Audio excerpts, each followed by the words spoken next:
కాదు, మధ్యతరగతి కుటుంబంలో పుట్టిన ప్రతివాడు ఈ తప్పులే చేస్తున్నాడు.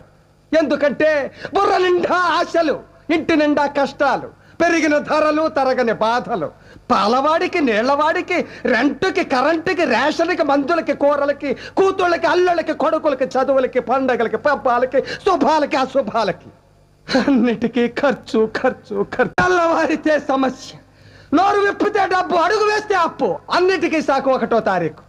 అది సర్వరోగ నివారిణి. 1వ తారీఖు అని 30 రోజులు ఎదురు చూస్తాను సార్. చివరికి అది ఇలా వచ్చి అలా వెళ్ళిపోతుంది. వరద బాధితులను ఆదుకోవడానికి హెలికాప్టర్ వచ్చి వెళ్ళిపోయినాడు. 1వ తరగతి వాడికి 2వ తరగతి, 2వ తరగతి వాడికి 3వ తరగతి, ఇలా అన్ని తరగతుల వాళ్ళకి ఎదుగుదల ఉంటుంది. ఒక్క మధ్య తరగతి వాడికి మాత్రం ఎదుగుదల ఉండదు సార్.